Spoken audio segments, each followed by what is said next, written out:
सुखदेव जी का जन्म हुआ, 12 वर्ष मां के कोख में रहे और जन्म लेते ही जंगल की तरफ चल दिए। कोई बेटा 12 साल रहे गर्भ में और जन्म लेते ही जंगल की तरफ चल दे तो क्या, कैसे माँ को, कैसे मतलब क्या लगेगा? माँ तो उद्विग्न हो जाएगी, विह्वल हो जाएगी। जाकर के माँ तो कुछ नहीं बोली। जन्म लेते ही सुखदेव ऐसे वीतराग संत हैं, सब कुछ ज्ञान अंदर ही हो गया था उन्हें। राधा रानी के परम भक्त हैं, जंगल की तरफ चल दिए जन्म लेते ही। और उनके जो पिता थे वेदव्यास जी दौड़े दौड़े गए पीछे पीछे, अपने पुत्र के पीछे पीछे। पुत्रेति तन्मयतया तरवो विनेदुस् तम सर्वभूत हृदयं मुनिमानतोस्मि।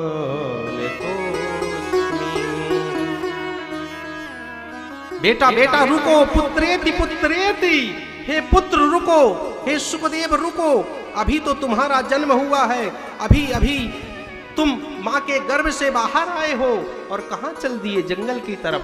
सुखदेव ने कोई उत्तर नहीं दिया, वृक्षों ने उत्तर दिया कि सर्वभूत है, सब में गोविंद को देखता है। ये कौन इसके माता, कौन इसके पिता?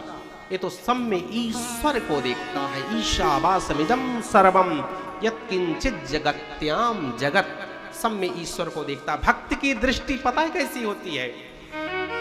जो छोटी बुद्धि का होगा चुगली करेगा, वो सबको देखो ना कैसे बैठा है, देखो ना कैसे खा रहा है, ये गंदा है, ये बुरा है, ये अच्छा है, ये नहीं किया, वो नहीं किया, दिन रात उसी में उसका जीवन गुजरेगा। ये छोटी बुद्धि वाले, नैरो थिंकिंग जिसकी होती है, छोटी सोच, जिसका दिल विशाल होता है, जो संत स्वभाव के होते हैं, वो हर चीज को इग्नोर करते हैं, वो निकल जाते हैं, वो सब में ईश्वर को देखते हैं, ईश्वर की सत्ता को स्वीकार करते हैं हर चीज में। और छोटे लोग जो है तो इन सब चीजों को नहीं करते, हो तो सब इसी में जीवन गुजरता है उनका। तो बनना है तो विशाल हृदय का हमें बनना चाहिए, विशाल बुद्धि का हमें बनना चाहिए भैया। छोटी बुद्धि का जाने दो ना। कभी कभी रिश्तों को बचाने के लिए हमें गूंगा और बहरा बनना पड़ता है। हर चीज को टोका टाकी करोगे तो रोगे।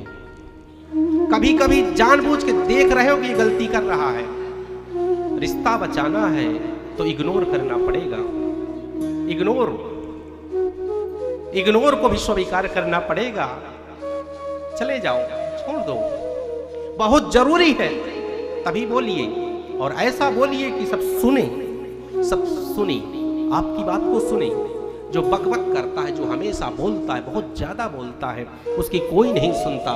जो कम बोलता है और मौके पे बोलता है और तरीके से बोलता है, हित की बात बोलता है, उसकी बातों को सभी स्वीकार भी करते हैं और सुनते भी हैं। इसलिए अपने आप को ऐसा बनाइए, संत स्वभाव बनाइए, सुखदेव की तरह बनाइए, ताकि आप जब जाओ हजारों लोग आपको देख करके खड़े हो जाएं, आपका अभिनंदन करें, आपका वंदन करें, आपको प्रणाम करें, आपकी बातों को श्रवण करें, आपको सुने।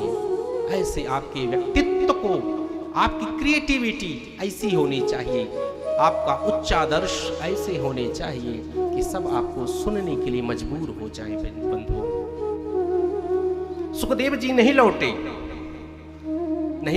वो किसमें खो गए भैया? वो भगवान जी में खो गए। भक्त कैसा होता है पता है? उसको याद नहीं आती कि थोड़ा सा चाय हो जाए, 2 घंटे हो गए, थोड़ा चाय हो जाए, चाय नहीं, नो, कॉफी हो जाए, थोड़ा सा ये हो जाए। दरअसल हमारा ध्यान 2 तरह के भक्त होते हैं।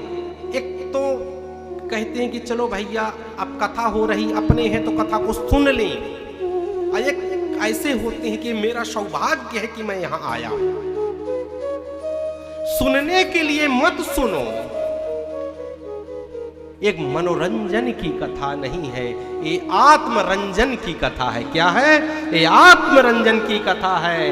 ये अंदर से कलुषित भावना को विनष्ट करने की कथा है, जीवन सुधारने की कथा है, जीवन को संवारने की कथा है।